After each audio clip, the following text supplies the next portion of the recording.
All right. Okay. Let's discuss. Survivor 45, episode 2. It's a good one. It was really good. I really enjoyed this episode, actually. 90-minute episodes are already doing it justice. I even know. more. Like, because normally, the premieres were 90 minutes, but now we're getting, like... Now we're getting the extra content. Yeah, it feels so dynamic now. And I remember... Okay, completely off topic. I do remember you saying, like, I want there to be a tribe swap this season. And I was like... I personally thought it'd be better, I think, if we didn't have a tribe swap. Just later on in the season. And it was just an idea I was throwing around, Yeah. and honestly, like, I'm totally fine with it either way, but I would like to see, a proper tribe swap in the new era at some point. It's about time. I think so. None of this, like, wimpy, give everyone an idol and switch one person to each tribe so that someone who doesn't deserve to go home ends up going home. Yeah, no, I agree.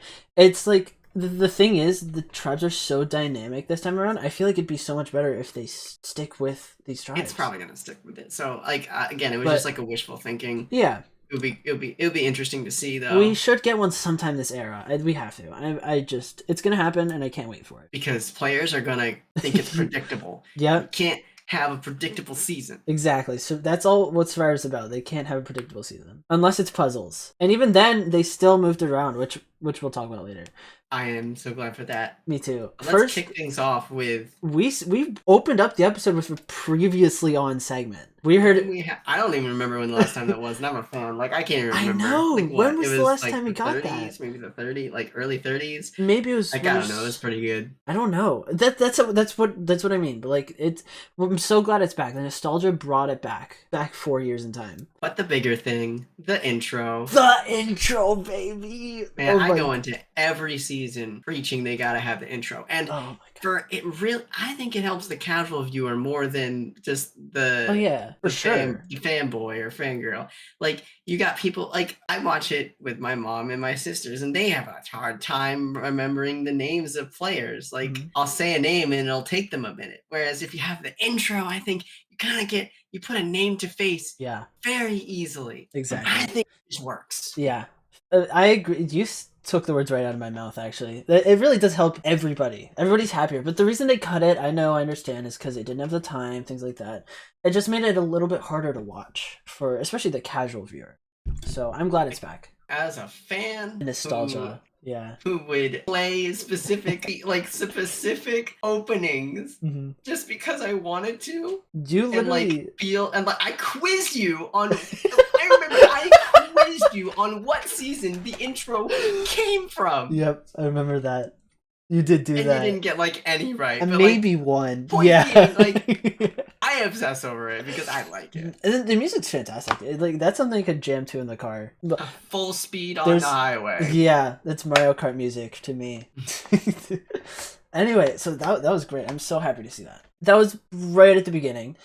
When we first get to a tribe, we get to Lulu, and we see Sabiyah and Emily arguing right after Tribal. The aftermath of the Hannah quit. Yeah, that's so messy. I can't believe it.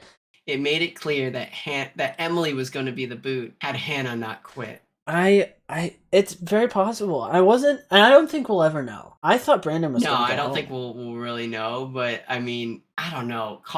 Emily did so much damage at the tribal. Mm-hmm. She really did, yeah. And then she continued saying that more stuff after tribal. I mean, I was worried as a certified Emily enjoyer, one of the only few, or more after this episode.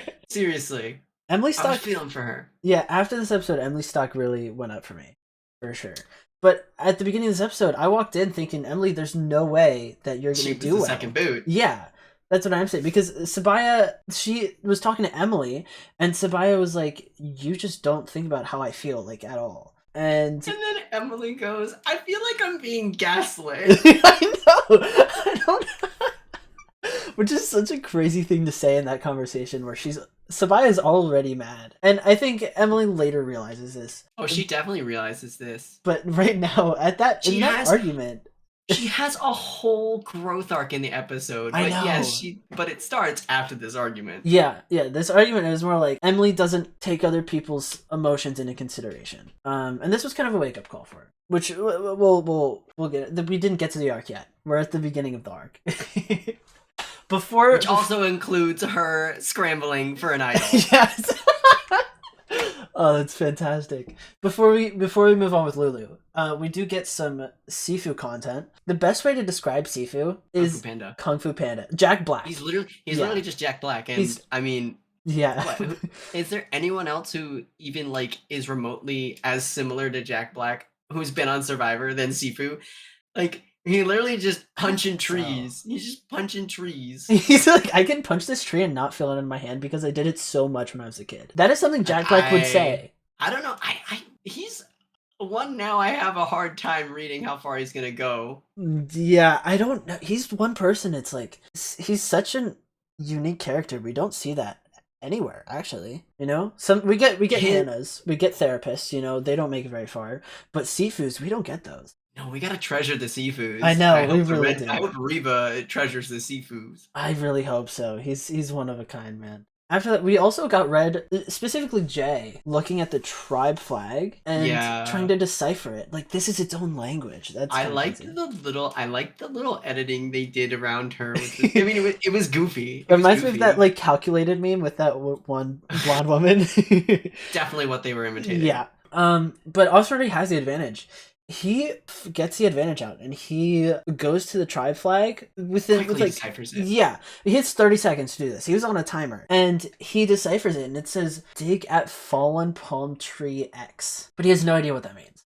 He has no clue. That doesn't make that's gibberish to him. It's less than gibberish because now he knows what the full thing says instead of half of it. True, yeah, that's true. And he did actually have to. I honestly thought he'd decipher it without needing the flag, but well, I mean, they're starving. Yeah, they're not in the right mindset. The brightest tool in the shed at that point. Of course. I don't blame them. I still have high hopes for Austin. Before we move on from the Red Tribe, we saw the beginning of what I personally think is a pre-merge upset, but what could be a long-term thing: the rise of Drew. Okay. Yes. We got a lot of him, and this is before he goes to the Shipwheel Island. Yeah. We got a lot of him just telling us about his solidified bonds with people like Dee, Julie, and Austin. Austin, yeah, the three of them. Which would be that would be a power alliance, and if Drew can pull that off and keep it together, not thinking about the episode 3 sneak peek or the next time on, he could do some damage. He could, yeah. But I don't think that's going to happen. I don't want him to, because the Sifu, the Sifu and the J, we need them. I just think that Bro is going to get a pre-merge upset, pre-merge blindside, and I personally think it's going to be at the hands of D. But I can see that. All Drew wants is power. Mark my words, episode 3. The next episode, do you think Drew's leaving? It could happen. It could. I don't think Lulu's going to lose again, but it could happen. Fair. Okay. Interesting. We'll talk more about that. Yeah. We hit on Lulu, we hit on Reba. Now it's time to talk about Belo. Okay. Uncle Bruce. What is I feel like I've said this like every single time, but he would have fit totally perfectly on Tika. Yeah. And we were robbed of any sort of like thing there. Oh, that would have been so good. I don't think his tribe on 45 is really vibing with what Bruce is putting down. Specifically, Jake's loving it. He's like, Bruce is hilarious. Katurah hates it. She's like, this is all facade. I hate this. I'm just shocked because this is like a very one-sided rivalry. That's so funny. Because Bruce does not care whatsoever about Katurah. But Katurah wants Bruce out yesterday. Like, I'm trying to think of maybe when there was another one-sided rivalry this bad. There's been a few, and the only one that's coming to mind is, like, JD and Ricard. How they just, like, they didn't really, like, connect at all. And, like, but, like, that's not really even one. Then, yeah. Sugar and Ace, yeah, that's it. Yeah, for sure. That was funny. Ace is just he lost his accent halfway through. The man was okay. That's a whole different story. Ace is one of a kind. That's Gabon. But yeah, Katurah, I'm worried. I had high stock on her going into the episode 2, and her stock is kind of dropping because, like, if she's only focused on targeting Bruce, she's focused. She's tunnel vision. She's not watching like around the rest of her. Yeah, Katurah is very focused on Bruce, but Katurah does have a solid 3 with Kendra and Kellie. Yes, that is. I mean, that's staying solid. Like, yeah, you'd think, right? I'd hope. Or no, I don't. I'm not hope because we did see a potential power duo. Yeah. Come up. So in surprise, Kellie and Brando. Brando, that was a surprise. I'm all for it because I underestimated Brando and I do like where he's going. And Kellie's my winner pick. Like, come on. I like where her head's at. She's committed to this girls' alliance, but like she can play the middle. She's positioned herself. Guys, with the girls. Like Kellie's playing good right now. And you know damn well it would be a absolute tragedy if she gets out pre-merge. I would be like, what happened here? Yeah. What happened? It has to be Rocks. If she gets out, it's Rocks, which would be an amazing tribal. So Rocks would never happen. Yeah, that's what I'm saying. You know damn well that if Jake or Bruce get out, they're still gonna try and pull Bruce and Kellie in, and they can still play the middle. Brando, my bad. Yeah, I misspoke. Yeah, if Brando and Kellie in and still play the middle. Which like they just position themselves so beautifully. You have to respect that. Game changer astrology girl Kendra for getting this Power Alliance to come to be. I know, yeah. Everyone's a November birthday except one of them. And also, just last thing, Bruce is really like advocating for working around camp, and nobody likes it. That's not Uncle. I know. That's Daddy Bruce. That's not Uncle Bruce. So. Dad. Not Daddy. I cringed. Yeah, I don't blame you. That was bad. We cut to Lulu. Gotta get back to Lulu. Specifically, the Happening Tribe. Emily is looking for the idol, which you mentioned. I was so hoping that she would have found it going into episode 2. Like, God, it would have been like so crazy. Okay, so we do know that she didn't find it. Would you rather her have found it this episode? Going into it, I would have said yes, but coming out of it, I'm gonna say no. Yeah, because I think 1, having her vote ended up being pretty crucial. Oh yes, definitely. And 2, I think the events of the episode really just came out from some of her desperation and she changed. Yeah, I think because she didn't find the idol, that means she had to adapt behaviorally, I think, and because of that, she learned to talk to people like humans instead of robots. And like Data. Yeah, exactly. Which helped her immensely. And also, if she lost her vote and Brandon had his vote, Brandon, that's a different story. Well, we'll get there. If Brandon had his vote, then I think Emily gets out because it's much safer to go with Emily at that point. I don't know. I think the whole challenge determined the vote. But I guess. Yeah. Before the challenge, it was more of a toss-up. Who finds the idol instead?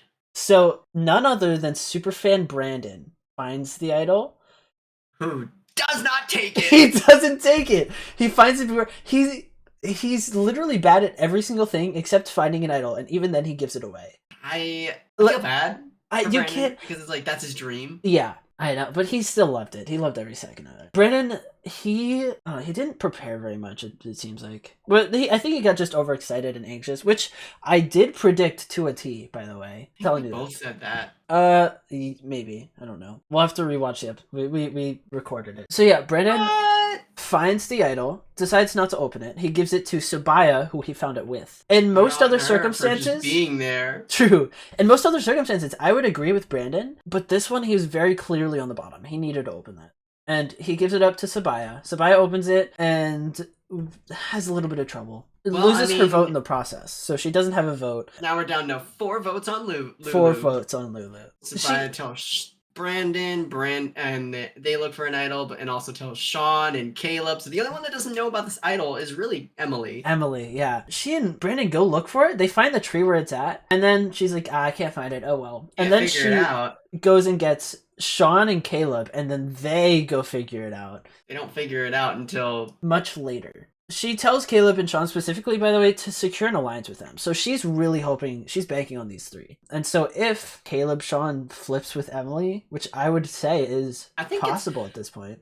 I think it's possible, especially because I see Kaleb as a more fluid player and instead of like a more loyal one. And Sean is unpredictable yet, because we don't know much. We haven't seen much of Sean. I feel I want to see more of Sean, but I want to talk about Kaleb, and we saw how fluid he was. And how actually kind of a really nice guy he was by really helping Emily out. And this is where Emily's stock took a turn, where she listened to Kaleb, applied that, and is now like going into episode 3. I think she's in a great spot. Yeah. She can get out. Yeah, for sure. Is great. Kaleb being fluid is actually, I would say, an understatement. He was like, a good player gets out the person that's on the bottom. A great player takes a person that's on the bottom and uses them to their advantage. You are just quoting Kaleb. This is not original.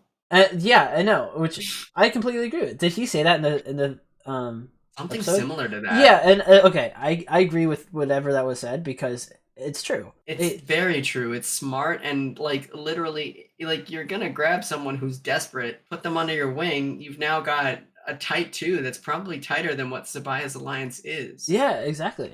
So yeah, Emily and Kaleb have this really heartfelt conversation, and basically Kaleb's like, hey, treat people like humans, and Emily's like, got you, fam. And then she goes and talks to everybody else on the tribe, and like really makes these connections that weren't made the first few days. If she didn't do this, there's a good chance she is out. At the end of the day, Lulu still has no fire. We see Brandon trying to make it with his glasses. But he gets interrupted by a boat. A boat!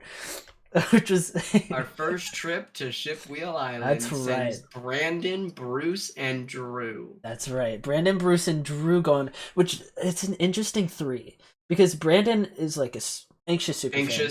Drew wants power, and Bruce, he treats this as a networking event. And yeah, I think Bruce goes more old school with it, which I mean makes sense. I don't think anything that Bruce said was inherently wrong, and I also don't think that anything that Bruce said is not 100%, because I really don't think he's being included on any strategy talk. It's true, yeah. It's so true. He is Jake, basically, and that's it. Maybe this talk actually like put him into 4th gear. He's like, I gotta go talk to people. I hope so too. Bruce didn't say much. He was like, yeah, we're all just like kumbaya right now. Drew saw this and was like, called him stupid. Yeah, you're lying to me right now. You're not telling me everything. And I'm not so sure if it's even a lie. Yeah, I know. I don't think he's lying, really. Brandon, on the other hand, literally tells every single secret that Lulu has. Well, I don't know if he spilled that Sabiyah had the idol, but he did say. I hope he didn't, because then it would have been included in the episode. Oh yeah, for sure. If it affected something, he would have. Yeah, but Brandon was like, "Yeah, Emily's on the bottom." She even interrupted you, Bruce. Anything that gets the vote off him and onto Emily, which is crazy because they're not on. They're not even on tribe. But doesn't even matter anyway. Brandon spills everything. This makes Drew like Brandon and not like Bruce, which is interesting because Brandon got out. Spoiler. I honestly could see all 3 people, the other 2 people, Bruce and Drew, being pre-merge exits, and that whole visit just being completely pointless. Yeah, well, it would be so funny. It wasn't pointless because it... Not yet, because they each went their own separate ways, and they went to their own spots. They each got presented with this challenge. The challenge. A specific, like, personal challenge for each one of them. It's the same challenge. A matching game to win an advantage. They match things up. The ones that don't match are numbers, and then you put the right combo in, and you get an advantage. Got 3 minutes on the clock. The pressure's on, especially for Brandon. We don't see Bruce play because, I mean... He doesn't feel like he needs to. I feel like he should have played. Do you think? I mean, he's not Brandon. He's not anxious. True. He would make it. I think so. Well, he said he was bad at puzzles. He's not confident. I respect his decision. It's a fucking matching game. I think he also doesn't know that he's on the bottom of Belo. No, I hate to say it, but he really is not this, like, amazing player. Yeah. I was hoping he would be. He's not. I do like the fact that he was like, I need to go in as Uncle Bruce. Like, that's good, but now it's... all for that. Unfortunately, yeah, he really let the perception of him become him. He tried to get himself to be perceived as an uncle, but people saw him more as dad. He fell into that role more. But he played peekaboo with the tribe as he was leaving on the boat, which is so funny. Listen, I was only there for the robot. Bruce Bot can... I was distracted by everything by Bruce Bot. I didn't pay attention to anything else. I don't blame you. It was quite a distracting visual that was. So Bruce doesn't play, but we see Drew and Brandon try to do this challenge. Brandon fails, which... That was hard to watch. And he loses his vote, which means that Lulu Down to 3 votes. I know. So that begs the question: should he have opened that advantage then? Yes. Absolutely, right? Because even he finds the idol, he probably would have found that vine pretty early. He is the first person in the new era to not take the advantage. Carla would have been the first, but she went back and grabbed it, which was that was a cool moment. Brandon needed to grab it. Brandon needed to. Yeah. It didn't matter what. He should have grabbed it. I agree. And the fact that he didn't, I don't think he would have found the idol that way. But if he did grab it, and even if by a long shot, he successfully hid the advantage from Sabiyah and he took it for himself, they would have thought he had a vote. And he also probably would have still gone to Shipwheel and played for an advantage that way. Maybe he would have been less anxious. Maybe he would have been more anxious. Who knows? But either way, he would have more power, more arsenal, rather. I think at that point, people would have just voted him out for being for having stuff. Sure. Yeah, I mean, I don't blame him. Either way, it would have been better for him to find that idol as soon as possible.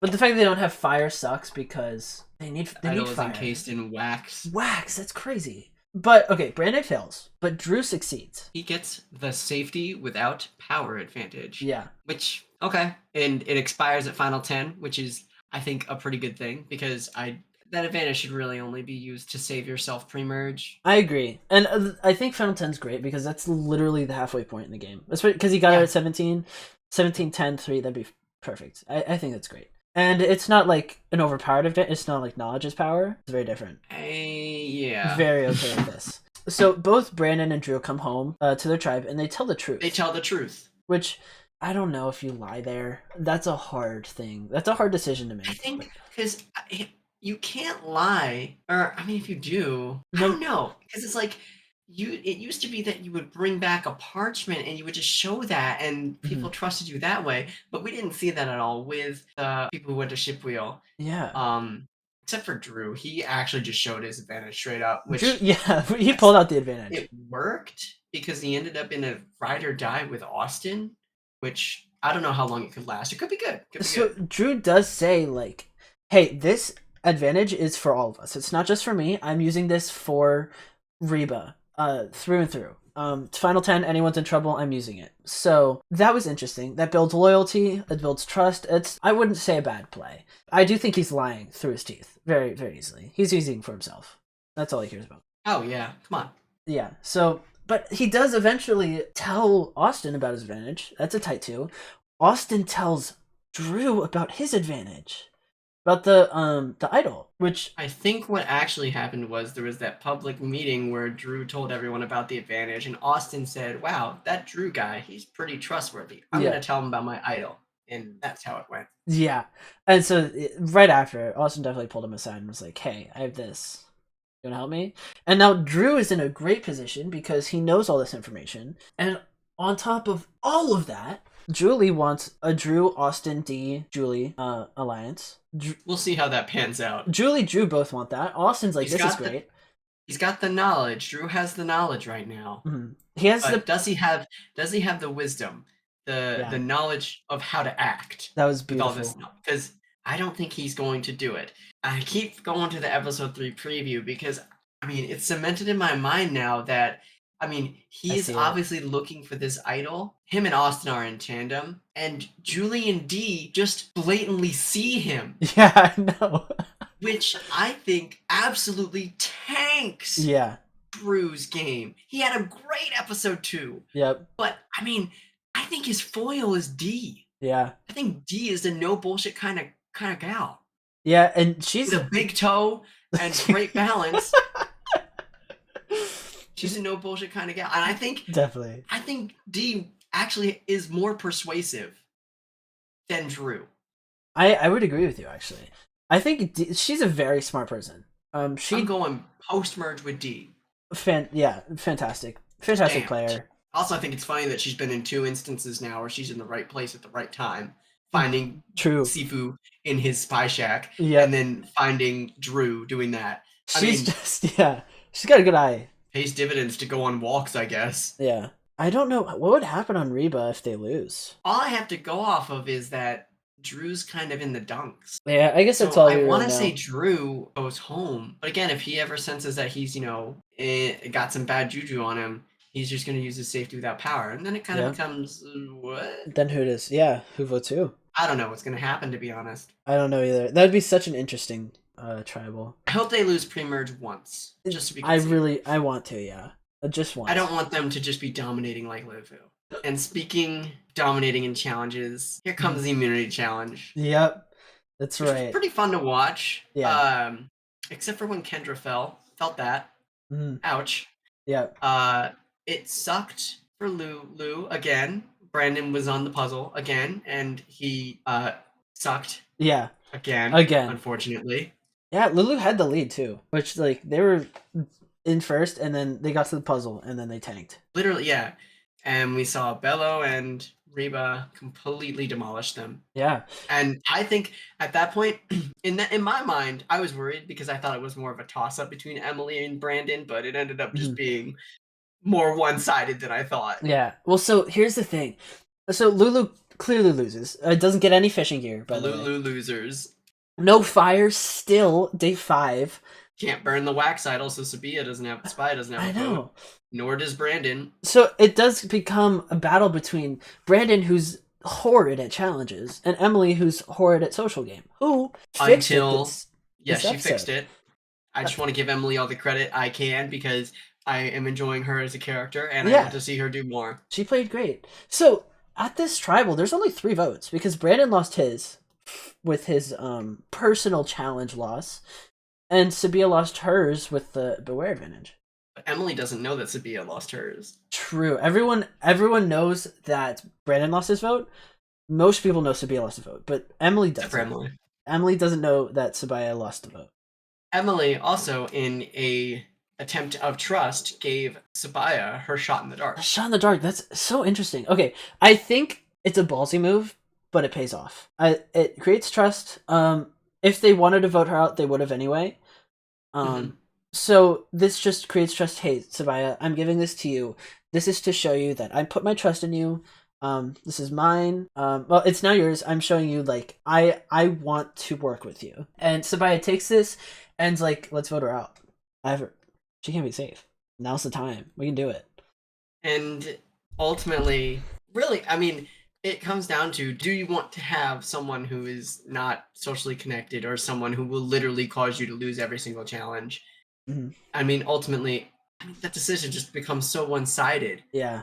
Eventually, like, Sabiyah didn't like Emily because of the argument they had at the very beginning of the episode. Nobody likes Sabiyah didn't like Emily because Emily decided to blurt out all of the potential strategy and put targets on her and Kaleb's back. True, and that was really stupid of Emily to do. Which, valid. Yeah. Completely valid. Yeah. Emily messed up.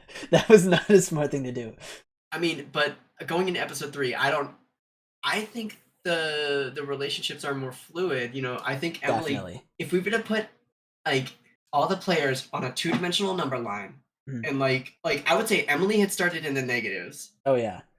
Had the most gain. Like she may not be in the best position now, but she had the largest change. And I thought that I would say she was my player of the week because narratively she was very interesting to watch. And she also survived another tribal, go Emily. I mean, if you can't tell, Emily's like one of my favorite characters, and that's not even my winner pick. I know. Well, she's just chaotic. That's where you thrive, Trey. And also, I would say Emily's my player of the week also. Just the stock from negative to now, she's at the very least net 0 because everyone's like, she's not as bad as I thought. I don't think she's at net 0 because she has a relationship with Kaleb right now. So I'd say she's, a little bit positive, super good, but like positive. Yeah. I think Drew coming out of that episode probably has the most. I think he's probably going to have the biggest. I really think he's not in a good place that amount of in episode 3. I could be wrong, but I'm worried. I agree with you. Not because I really like Drew. But just so you guys know, I hate Drew. Actually, his guts, I hate them. Cocky. He is. He's a cocky guy. I see that. I don't. It makes interesting TV though. Drew having that much positivity, that much power, at least that much knowledge, that's so dangerous for any player. him specifically, because he knows all this stuff and he feels like he has to keep getting more positive when he really doesn't. I think he's in a spot where he can stop, and he's already super powerful for a very long time. My player of the week for the Red Tribe Reba is definitely, Drew. This week, Drew was he had a very good episode. He was just on top of everything, and having a good start in this game is very important. For Belo, my player of the week is Kellie. I'm gonna say Brando, because Brando coming into this was just in a very vulnerable spot where he's like, I don't know if I can get along with anybody here. But he does a great job. He's in the middle. He's a very powerful position, and nobody thought that this was gonna happen. But that's not true. There were some believers. You didn't. Kellie is also in a very good spot though, because she weaseled herself in with the guys, and both players are just very in a great position. Yeah, it was a tough call between Brando and Kellie, and ultimately I go with Kellie because I feel like she has a tighter relationship with people. Fair. That's a good point. With more people. Like, I think with the other two girls, they'll take Kellie over Brando. Mm-hmm. Like, if it somehow comes to a point where, it's literally Katurah, Kendra, and Kellie and Brando, it's like, they'll keep Kellie. Yeah, for sure. It's definitely Kellie, yeah. I think Kellie, guys are desperate. Like, not Brando, but like Bruce and Jake. Kellie starts to work with them. Yeah. Yeah, they'll literally grovel for her. And yeah. Ultimately, I see Kellie is in just that crucial position where it is Kellie and Brando, but I do think that Kellie is she has more, like, she is connected in more social situations on the Blue Tribe. Yeah. I think that's very good. Yeah, definitely. Kellie, she is in a very good spot. She doesn't have a one-sided rivalry. True. Yeah. At least. Yeah, that is true. The loser of the week for Yellow Tribe for me, though, gotta be Brandon. Brandon, I mean, the guy, he got voted out 3-0. He didn't even have a vote. No, he needed to do things this episode, and he just didn't do the right. He did things. He did. But then he did the wrong thing by giving it up. Mm-hmm. He did a good thing by getting everyone to say, go to Shipwheel Island. He did a bad thing by failing the challenge. Yeah. He did a good thing by trying to redeem himself on the puzzle. Yeah. But a bad thing by not putting pieces in the puzzle correctly. Mm-hmm. And ultimately, I mean, the cons outweighed the pros. Mistake after mistake. You're like, he's a liability. We have to get him out of here. Doesn't matter how loyal you are. If you suck, you can only go so far. That's really all I have to say for the losers on Lulu. The loser on Red, Reba, I don't even know. Maya's in a pretty bad spot. She's just, we don't really know much about her, to be honest. She's so focused on this sign and, like, I think in the wrong places. She doesn't really have connections. We don't really know what connections she has. Yeah. But we could see, So I'm not saying, like, not like anybody, nobody's doing, like, really bad on Reba. Just that I don't know enough about Maya. I didn't see much from her. Me too. To say, I think she probably, like, just didn't change at all in my ranking from episode 1 to episode 2. And hopefully that'll change. Maybe in episode 3, she'll find the idol somehow or something. That would be so crazy. She Russell Hanson's that idol. That'd be so insane. I'm with you. I think we just don't know about Maya, but she seems promising. It's just she seems smart. On the bottom. Yeah, So I'm with you. On Belo, it's either Bruce or Jake. It seems like they're on the bottom right now. I'm gonna go with Bruce. I think Katurah's gonna get her way. Yeah, I think Katurah just doesn't like either of them, really. Bruce is the only thing about Bruce is he technically played before. He was on the island for 12 hours before, and so because of that little fact, are really inflating how much advantage he has. I know, it's so funny. I know, definitely not the experience he thought he was gonna have. No, of course not, and that just makes it a little unfair to him because, like, he was on the island before, but he didn't get to play. So now this time around, I feel like he has to, like, act goofier than he would have before, just so, hey, I'm not a threat, I think most people see it as a facade, though. Like, I do. I mean, it's what people would expect, unfortunately. Yeah. I don't know. We could see him turn it around and somehow create the biggest upset. Nobody's found the idol on Belo, so, I mean, what if he finds the idol? True. Yeah. We've no information on that at all. You know what? I'd bet it's Kellie or Brando that's gonna find it. If it's Kellie, like, I'm just solid with her. No, that was a great preseason pick. Yeah, preseason pick. That was insane. You had a really good pick there. After you said it, I was like, that's honestly, I was sleeping on her. Yeah. So, okay. Wow. Our boot list. Okay, do you know where you put Brandon?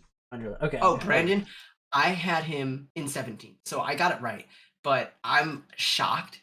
I was shocked when the votes got read because I was like, oh, it's gonna be Emily. I was like, oh, I always convinced myself it's the. I know you really thought it was gonna be Emily. Yeah. That's something I am good at. I build up the suspense for myself way more than the show does, so I give the show more credit for that than it probably deserves.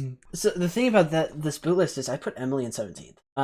I put her like directly afterwards. I probably should have put her a lot higher because I'm preaching her. If I could change that, I would. I know. Well, going into this second episode, we were like, oh, she's definitely not making it far.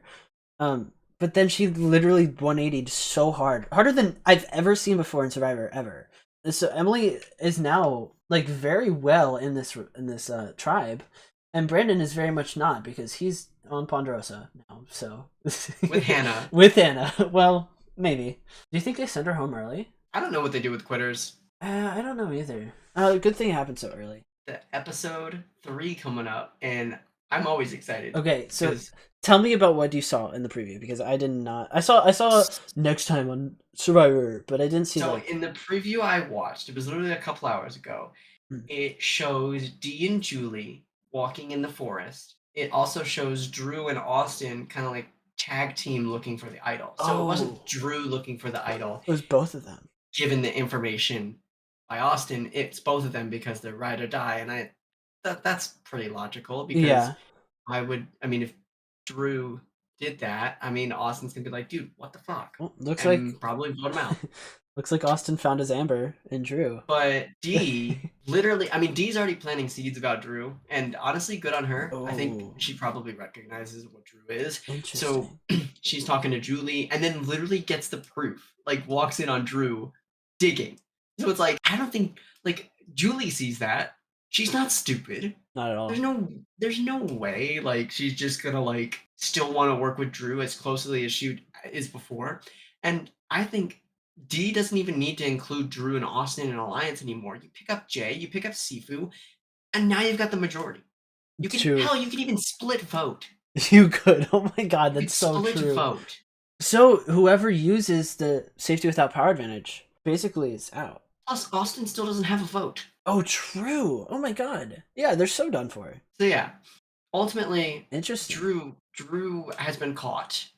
And I don't know what will happen. If Reba loses. But that means Austin is also caught, that's also very bad. No, they didn't see Austin looking for the idol. They saw Drew digging. Well, yeah, but what I'm saying is Drew would definitely, like, tattletale, be like, oh, this is Austin's idol. He just let me in on it.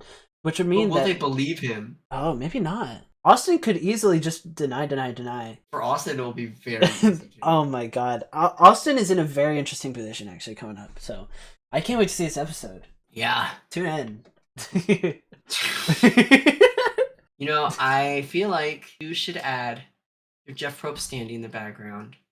I should have. I went this whole time without it. No. Okay. Next time. A quick cameo appearance of it. Okay. I'll peek him. I'll peek his head in. I didn't realize you had it that close. It is really. He's right here. Oh, you got his legs. He folded. Okay, there he is. He's glorious. Okay, next time, remind me. I need to have this out in my next one. Yeah. I should have. Oh my god. This is a beautiful episode. Okay. Beautiful season. Beautiful season so far. Everyone, I love the 90 episodes. This is one of the best things I've ever done. I hope they continue to do it. I believe it'll probably stay the same for 46. Oh, something we forgot. I'm so sorry to interrupt you. I was going to say, we have a new sit-out rule, which is interesting. We never talked about the sit-out rule. The sit-out rule, yeah. Claire, game changer. Yeah, I know. We have to. Claire's... come on. Oh my god, obviously. I do like it. I think that for far too long, there's been some tribe that has just absolutely dominated. Whether it be Lulu or nobody else really dominated that much. No, I guess you could say maybe like the green or the orange tribe in 44, but it was kind of even. Yeah. But like, getting to choose who you get to sit out every single time is gone. Yeah. It's gone. Now we the person that sits out must compete in the next challenge. Yeah. Which, yes. We needed that. More even challenges. We're now going to have, that's just that. More tribals, yeah. More diverse tribals. Different people are going to go to tribal. Could you imagine if that happened in 41? We needed that. That's what we were missing. Poor Ooh, if only they had that. Yeah, we got Nasir to every single time. I know. Which, oh my god, how could we? How can Nasir do that to us? There's also new puzzle. We didn't talk about that. We briefed that. Yeah, a new puzzle. I hope they continue doing new puzzles because I think that it's gonna become boring. The puzzles, if the puzzles are meant to be a part of the challenge that kind of brings suspense, where it's like the great equalizer, having people who come in who just already know the puzzles, it's like, okay, well, great, they win. Yeah, there's no suspense in that. Or they just make so many puzzles that they can't predict which puzzles are gonna be done. They don't even need to make new puzzles. They can just make new molds. They can use the same puzzle. Oh yeah, just really like using different cuts. And that would gaslight the people who actually study the book. Oh, that would be so funny, actually. Oh, imagine putting a cut that was over here, but they think it goes here. That would be so crazy. Okay. I'm glad they're at least doing something different. Because constantly having challenges that could be beaten just like that, like, where's the fun in that? I think they're doing such a good job with 45. I think the new era has been so, like... Been a lot of experimentation. It's been held back because of how little time they have on the air. Yes. But now we have so much more time. They've like talked more. We understand a lot more about what's happening in the game. You know? Yeah. And that's what we needed. Everyone is happy this episode, which has never happened, I think, in such a long time. No one's ever been like cohesively agreed. I know. There's not a single person that doesn't like this last episode, which is the first time in forever. Hopefully that continues for the rest of the season. I mean, we still got the auction to look forward to. Oh, that's right. You know what? Hot take. I didn't like the auction. The first few times, I didn't like it. I've watched since the beginning, and it's just created a lot of iconic moments. So it's grown on. Plus, I just like seeing people bet with money and win like coconuts or something like really bad. Bet $480 on coconut. Or like having Eric lick Cerise's fingers. There's been no auction in Fiji. Maybe 14. No, I don't think in 14 either. No. That's crazy. First auction in Fiji.